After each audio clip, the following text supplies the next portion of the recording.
Today, we have such an interesting episode. We're talking all about the digestive system, how the gut is the second brain, and why it is so affected by anxiety, stress, and sensitivity. Highly sensitive people tend to struggle a lot with gut issues, irritable bowel syndrome, and we're getting into that entire conversation today with Cathy Biase, a wonderful nutritionist who's going to tell us all about it. She is a holistic nutritionist and certified professional cancer coach. She received her Bachelor of Science from the University of Toronto at St. Michael's College, majoring in psychology. She is a graduate of the Canadian School of Natural Nutrition and received her cancer coaching certification from the National Association of Professional Cancer Coaches. She specializes in the functional application of nutrition for root cause health improvement in the area of chronic disease with a focus on cancer care. Cathy has appeared on television and at speaking engagements, educating people on topics such as nutritional support for cancer patients, managing side effects of allopathic cancer care, the microbiome and its links to health, immune support, improving gut health, and cancer coaching. She's the host of The Health Hub, a radio talk show and podcast covering various aspects of integrative health. Her education, along with her personal journey through a cancer diagnosis, has given her a profound understanding of how vitally important proper nutrition and lifestyle are to achieving optimum health. Enjoy this episode. So we're so happy to talk to you today, Cathy, especially about nutrition and the gut. I think it's something that's become so important, and it feels like it's becoming more and more important. We read more about it. We see a lot more research coming out, and it's very much referred to as the second brain, or that your gut is the second brain, and all of the things that it affects in your body. Could you maybe explain to us, why do they define it as such? Why is it the second brain? So within your digestive tract, there is a whole nervous system. It's called the enteric nervous system. And in short strokes, the enteric nervous system, it's really responsible for your digestion. But the immune system that we support within our gut is also extensive. But this enteric nervous system can detect other things, and it can through the vagal nerve up to the central nervous system. It can communicate issues of irritation, of poor digestion, and this impacts the brain, and it becomes a loop. So as these signals are being sent through the enteric nervous system, up the vagal system into the central nervous system, information is being passed on. And with that also comes the whole other aspect of our microbiome. Now, our microbiome. Sorry, just before you continue, can I just make clear for our guests, what is the vagal nerve that you're referring The to? vagus nerve connects. Basically, it runs from the brain down into our digestive tract, and it connects the second brain, which is our gut, to our central nervous system and into the brainstem. So there's a constant communication of checks and balances, and things can even break down within the vagus nerve. I did a program on the vagal nerve and how to stimulate the vagus nerve and to keep it healthy as well. So there are a lot of checks and balances that go on, but also within the gut, we have our microbiome. And the microbiome in and of itself supports our immune system, and it's responsible for breaking down our foods into very digestible pieces of nutrition for us. But also our microbiome and within our gut, we produce, or we should produce in a healthy gut environment, neurotransmitters. And again, neurotransmitters we used to think that they were produced by the brain. There are, with respect to mood, we're talking about a lot of it is around serotonin. The research has been around serotonin, which is our mood hormone. A lot of it is produced in the gut. And this is the byproduct of a healthy gut. So if there is a microbiome imbalance, and if the microbiome is not being fed properly, it has not had the lifestyle support that it needs, these very important neurotransmitters won't be produced. So it's not a one simple answer, and you can And you can very much see now how the impact of what we eat, the impact of how we digest, is fed back to the brain. It also comes the other way as well. I'm sure that you have been on podcasts, you speak, and you get that little upset in your tummy before you Yeah. step onto stage. And that started up here, right? That started with the thoughts. Can I do this? There are a lot of people. What if I make a mistake? And that will impact the gut. So there is this loop. And where we call the first brain is our brain, the second brain within the gut is so vital to the importance Wow. of not only our physical health, but also our mental health as well. So this really goes to sensitive people, people that are prone to more anxiety, nervousness. Many of us, I'm one of them, tend to have gut issues and IBS or irritable bowel syndrome. Can you explain to us what is irritable bowel syndrome and why does it happen to us? IBS is a sort of an umbrella term, and it composes a number of symptoms. So you can have gas, bloating, diarrhea, constipation, cramping, but it isn't a physical impact on the digestive system. It's not an inflammatory bowel disease like Crohn's and colitis. It's harder to treat, or it's hard to treat because they really don't know why it happens. Mm, But what happens when you have IBS, or what can happen, is the small intestine does not. It can be a transit problem. This is one thing that is looked upon as possibly one of the issues. But what can happen is food and carbohydrates in particular are slow to pass through the small intestine.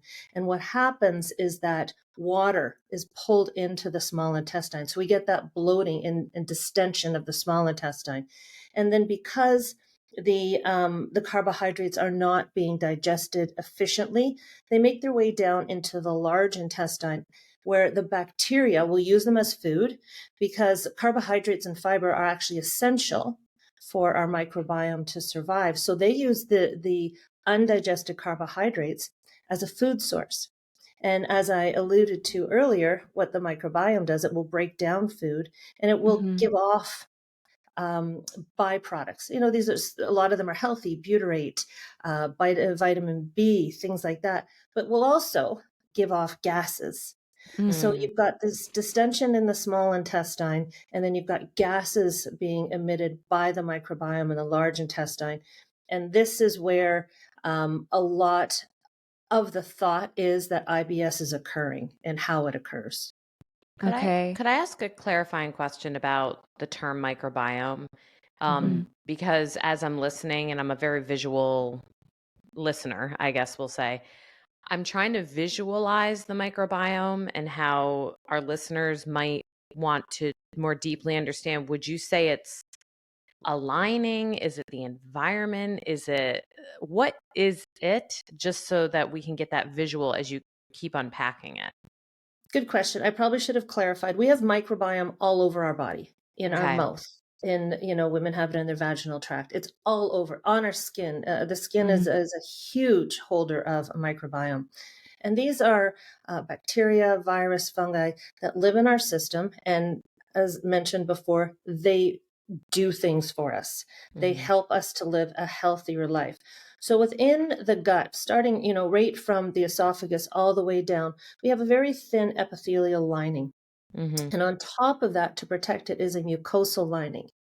And you'll have bacteria landing on that and then floating around within the whole digestive tract.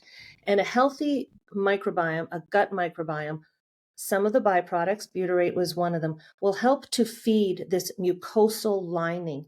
It's a buffer, it's a protection. mm. And if the bacteria in our gut does this efficiently, then there's no penetration of toxins to that epithelial lining. Mm-hmm. If we have a poor environment, if our mucosal lining is not where it should be, what can happen is we can get inflammation, because toxins, food particles, they can hit that very delicate epithelial lining and cause inflammation. Mm. And this Mhm. leads us down a whole other conversation about the impact of the microbiome on inflammation. Mm-hmm. Um, we want it, the microbiome, we want it to be it's a balance. It's like an orchestra. You know, a lot of times people say this is bad bacteria, this is good bacteria. We have a mix, and we want that mix to be Mm, balanced. But mm, if it doesn't happen, many other things, allergies, autoimmune disease, these things can happen. And you know, inflammation is one of the big reasons we have so many chronic diseases right now, mm, because Mhm. of the health of the gut, and it's because people don't tend to the health of the gut mm, properly. For me, when I am working with people, this is my starting point, and Mhm. mm. everything emanates from it. Mhm. So, if you're talking about the microbiome and it being upset, is that then why sometimes I don't know the full name for it, and I don't know if this is the right abbreviation, but SIBO happens? I think it's when your bacteria, it's a disease, right? That your bacteria is It's a unsettled or bacterial imbalanced. overgrowth in the small intestine. Yes, Mm. Okay. and again, this can be SIBO can be a precursor to IBS. IBS can be it can be in combination with SIBO, but this is an overgrowth. Mm, Most of the gut bacteria should be housed in the large intestine. If there's a leakage up to the small mm, intestine and too much bacteria gets in there, again, this can be an issue. okay. So I'm thinking of application to clients and even just, my own health, where if I have clients who, for instance, fall on one end of the spectrum or the other. So one end of the spectrum, they're eating foods that the microbiome doesn't understand as food because it's highly processed. So Mhm. it's not necessarily signaling appropriate hormone release. And there's this whole orchestra, as you were saying, that makes it more difficult for the second brain to properly make serotonin. I see an increase in anxiety, depression, different neuroses with my clients. And then on the other end of the spectrum, and I'm really curious about this end, I have a collection of clients I work with who have RFED, restrictive feeding eating disorder, because they've experienced childhood trauma. And Mm, then as adults, that kind of picky eating doesn't go away. It turns into this anxious aggravation around food, disliking of eating. And it's not because they want to restrict their calories. In those situations, I saw this really wild thing happen with one of my clients where she actually got COVID. And after she had COVID, she came into my office and she was in a better head space than I had seen her in a year, if not more. And what it turned out was that because she was so sick, she was kind of overriding the RFED and was eating more Mm. and more diversely than she had mm, been for a long time, because her body was saying, I don't care if you're anxious about food, you need these nutrients. Mm. And Body's beautiful.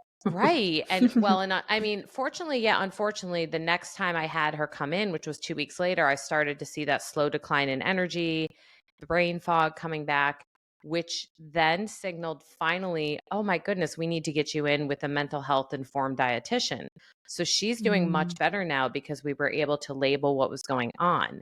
So my question is related to the diversity that's necessary, the multitude of different types of food, and what maybe happens when it's not just processed junk that can affect the microbiome, but can the lack of food and the lack of nutrients also? Yeah, absolutely.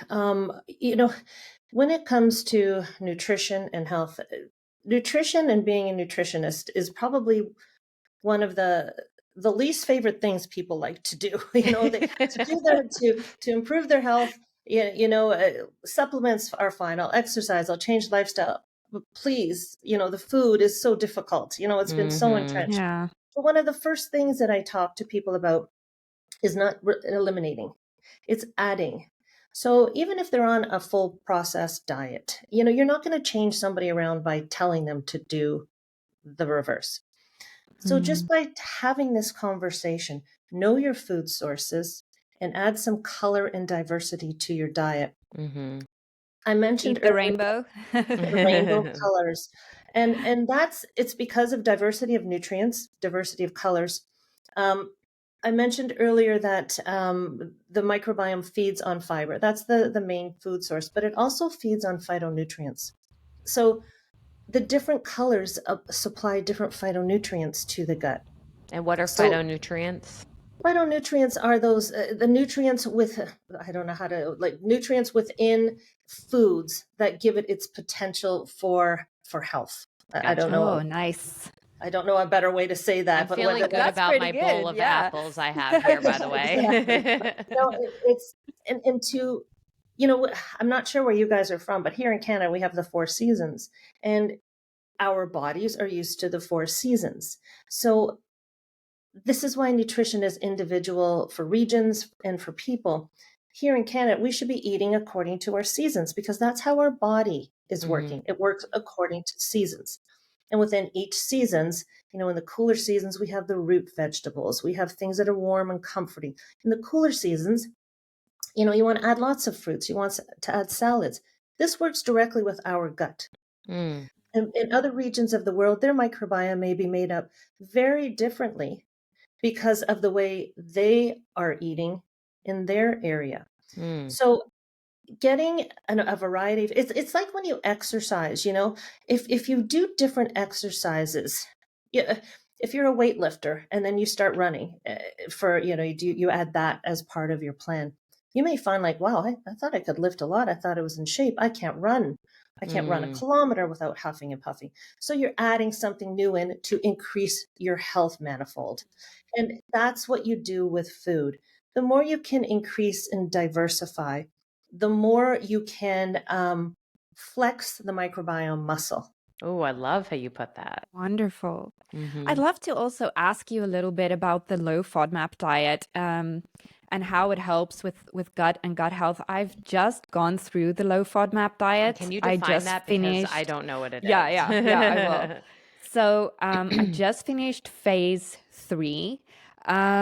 And I was placed on the diet because I was struggling with being severely constipated to having severe diarrhea. I had very low energy levels. I do have panic disorders, so we did think it was related to my anxiety, but I needed extra help. I had gone for the colonoscopy, everything was fine. And then I was placed on this diet. Can you maybe explain to us what is the low FODMAP diet and why are patients like me placed on that? Okay. So Amelia, I'll define it for you. So Thank you. FODMAPs are fermented oligosaccharides. I have to spell it out myself. Disaccharides, monosaccharides, and polyols. So in a nutshell, FODMAPs are short chain carbohydrates. And Okay. people with IBS, it's been shown through research that people with IBS can have problems digesting FODMAPs. So what's an apple? Apple would be one of those ones Sorbitol. Sorry? I think apple is gauze and sorbitol. Yeah, well, It's a combination. but it would not be something that would be recommended. So no Yeah. apples for Jean. No. Oh, Jean, you're going to have to tell me your food restrictions for when you come visit Well, you know- next I'm week. done. I'm done Oh, with the diet. I'm done. It's extensive, which plays Yeah. in right to the conversation of variety. So Mhm. after explaining this, we'll talk about why this isn't a diet that is recommended for people to be staying on for an extended period of time. So what happens, and I've alluded to this in the conversation earlier, what happens, these carbohydrates aren't digested properly. So they're going through the small intestine, they're not being broken down properly, and water is being pulled in to the small intestine. Then they're passing through and they're being used as energy by the microbiome. Gas is being expelled. Then there's this distension. And then the nervous system within the gut signals the brain, there's something going on. There's an irritation here. And that is the pain signal coming back from the brain. So pain is also another symptom. So this is exactly how the gut brain connection works. It's continually, and you want these signals because it's signaling that something is not right. You don't want to continue on the same pathway if you're not healthy, but if you don't have these signals, it's not pleasant. People with IBS, A lot of people can manage their symptoms. They know the triggers. They know where the bathrooms are along their route, and they Right. manage it. But that's not the state you want to be in. So Mm-mm. because there's no like cure, they haven't found a cure, a pill for it. This low FODMAP diet pulls out just a ton of food from the diet to help lessen that irritation. Mm-hmm. And depending on who you're working with and depending on the severity of symptoms, these foods can be pulled out anywhere from 2 to 6 weeks. I don't know, maybe longer for some 6 people. weeks for me. Weeks. Wow. Okay. And then you're supposed to reintroduce them one by one. And what happens, and this is it's almost the basis of an elimination diet, is you're eliminating, you want to try and heal the gut. You want to try and eat things and do things and supplement that will help to strengthen the health of your gut. And then you want to start adding in, foods one at a time. So you've pulled out onions. So maybe onions are the first thing that you add in. No reaction. Move on to the next food. Mm-hmm. No reaction. The reason you don't want to stay on this diet for an extended period of time is because you're pulling out a ton of very, very good foods, prebiotic and probiotic foods. Apples for one. And Mm-hmm. you don't want to do that. You want to flex that microbiome muscle by having a variety of different foods. So that's the low FODMAP diet. I don't know if you have any other questions, if I've explained that to you. Actually, Jean, can I ask you, how was your mental health during that? Because as a therapist, I'm sitting here thinking about all these things and how they play out in, someone's anxiety or sensitivities or trauma. I think the first week was the worst for me because, like Cathy said, you take out a lot. And like I got a PDF document with the things I can and can't buy and can and can't eat. And it was a lot. And a lot of it was part of my daily diet. Like I eat avocados every day. You can't have avocados. We eat a lot of mushrooms. You can't eat mushrooms. My goodness. Onions, garlic. So the first week was tough. But after, I would say 2 weeks, I was at a point where I had so much energy. I felt awake, like at the end of the afternoon where I would usually be going into a lull, I was energized. I was ready for exercise. I felt better. My stomach wasn't so distended. It's weird how used to it you get to not feeling well. And then all of a sudden, when you do feel well, you're like, wow, this is how the other side lives kind of idea. But do you feel that you ate more food when you're on the diet? I know you pulled out a lot of food, but did you eat more food because you weren't in pain or you didn't have symptoms? No. I felt I ate more or less the same amount as I usually did. But what did you eat? I will say, very restricted. But I will say when I started with phase 2, which is the reintroduction phase, I was almost reluctant to start it because all of a sudden I'm feeling so good. I don't want to put anything back that's going to make me feel bad again. And I actually ended up only having an issue with 2 things, lactose and GOS. So GOS is like soy, soybeans, almonds, pistachios, and everything else I was kind of fine with. Then I went into phase 3, which is you understand what is your issue, and now you're reintegrating everything back into your diet. And I still feel really good. It's so good to not be constantly distended and in pain and bloated. And now when I feel that way, at least I have a way to go back and say, okay, so what did I eat yesterday? I understand what my issues are. And I don't know if you know the FODMAP app, Cathy, from Monash University. Monash.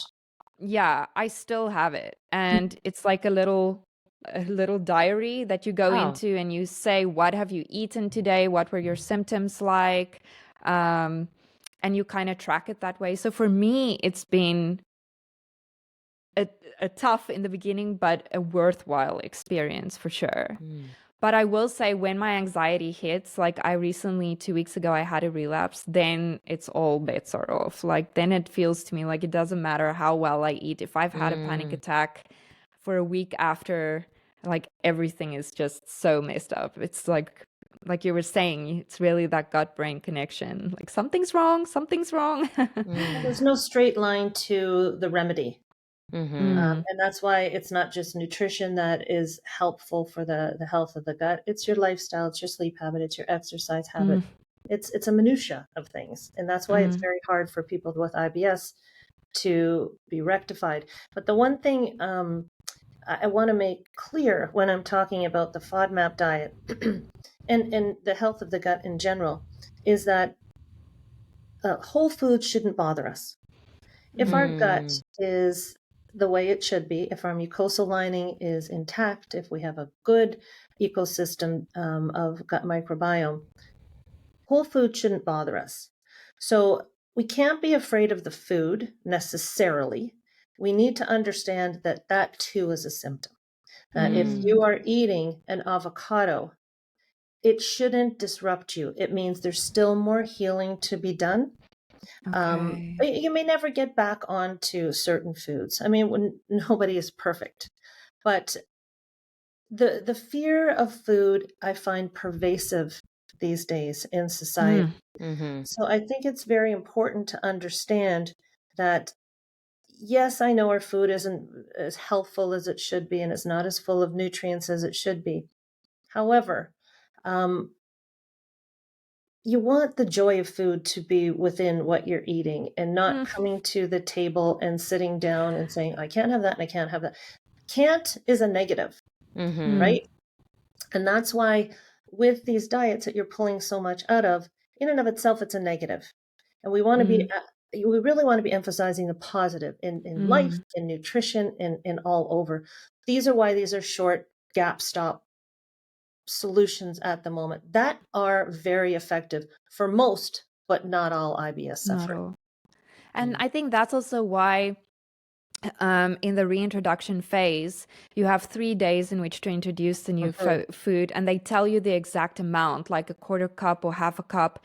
And my dietitian had told me that it's really, really important that if you could tolerate something on day one, but you didn't tolerate the day 2 dose or day 3 dose, to not cut it out of your diet completely. You Mm. have to at least try and incorporate the dose you could handle still in your diet to make Mhm. sure. So this I think coincides to what you're saying now. You really shouldn't be in a position where you're trying to just cut out, cut out, cut out. Mhm. I mean, with the FODMAP diet has been shown to be so beneficial, but go into it with the intention of knowing that it is a short-term Mm, measure. And Mhm. while you are doing this, and it, as you said, it's restrictive and can be difficult. While you're doing this, you're also doing other things. So, Mhm. you want to mm, sleep, you mhm. maybe up your exercise a bit more. You want to work on your stress. Mhm. These are Water. other things that, yes, hydration. These are other things that are part and parcel of healing the gut. So, nutrition is cornerstone, but it's not Mm, the only piece of the building. Mhm. So you have to incorporate a lot of things when you want to, well, when you want to deal with any disease and when you want to be healing the gut. mm. It makes me think how you're talking about the holistic package of it. Mhm. Yeah. So many of because I specialize in trauma, so many of my trauma clients have gut issues. So many of them. Mm, Mhm. And I'm curious, we're discussing a lot of the importance of the gut. How does, in your opinion, how does the brain or the vagal nerve, which signals whether we are safe or not to the body, to the whole body, as we know, the vagus nerve is not even just the gut; it's all of our Yeah, yeah. systems. In your opinion, I'm not sure if you have an opinion on this, but do you believe that things like trauma can increase these issues and that can those folks, people with trauma or high sensitivities, really benefit from these kind of shake up diets or I don't know, these ways of kind of resetting? Um, I do. Mhm. When you're talking about PTSD, that's a whole other area. Mhm. And yes, there are many studies showing that people that have been through trauma have gut health issues. Mhm. The way that therapists deal with trauma, in my opinion, can add to gut issues or they can help with the gut issues. Mhm. Don't forget, this gut brain connection is not just ethereal and a thought process, and it's a biological connection. Right. So, there can be disruptions within these connections physiologically. If the Mm-hmm. vagal nerve is not in good shape, if this Mm-hmm. enteric nervous system is not on point. So Mm-hmm. all of these pieces of the puzzle can go into having, problems in mental health. Mm-hmm. PTSD, in my opinion, this is not my area. It does start here. Mm-hmm. It's an upstream going downstream. Mm-hmm. So I would never say that it's as easy as doing a FODMAP diet to remedy someone who has PTSD, but I think it's part of the puzzle. And I think what can be very important, I work with a lot of cancer patients, is when you're giving somebody who is going through PTSD or through a diagnosis, when you give them something that they can work on and control, Mm-hmm. again, you're adding a positive. And when you can feel in control of something, even if it's a smaller portion of it, you're moving in the right direction. So whether you feel that this could be a placebo effect or whether you want to do a whole gut analysis and take tests and then retest after, Mm-hmm. that's up to, people as practitioners. But I very much believe that if you can give people steps to help, you don't say I'm going to cure you, but this can be beneficial. And if they see some of the benefits, then another step can be taken. And it is part of the holistic approach to dealing with PTSD. And as far as I know, I just want to clarify as someone, who trauma is something that I focus a lot on. More and more recent research and treatments are focusing on the bottom up approach, actually, with trauma, that the body is traumatized and that the Mm-hmm. brain holds stories, but the stories don't even have to be intact. They don't even have to have actual memories connected. There's a lot of this body memory. We were fortunate to talk to one of the founders of this, Dr. Peter Levine, and that's the somatic experiencing is all about the fact that the body experiences the trauma and can hold traumas. I just love how you're able to create this connection, though, that it's so attainable. It's something that even though you can't fix trauma, even though you can, I'm saying you can fix responses, but you can't go back in time and change what happened, is what Right. I'm saying. And you might not be able to, on a light switch, change a panic disorder or change the genetics that lead to certain mental health issues. I love the hope in the message of what you're saying is that this is something you can do. You can make choices about what's on your plate.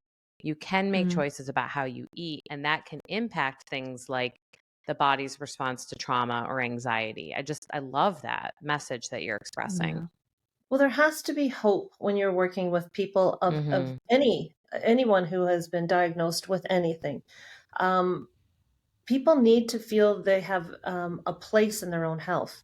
Mhm. If people feel that their only remedy is their next session, what do they do in the meantime?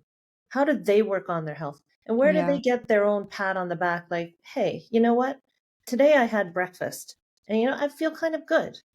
And Mhm. then you move on, and then you move on. So whether or not you're dealing with the actual incident of PTSD, you are building positivity in another aspect of life. Mhm. I don't, PTSD and trauma is not it's not my forte, but I do see it a lot with cancer patients. I would And, imagine, yeah. I'll say, this is one of the things we talk about. And because I was a breast cancer patient as well, I can totally Oh, understand. sorry. And Mm. it's not something that you need to forget about or you need to deal with. It's there. It's a part of the whole fabric of what's going on in your body.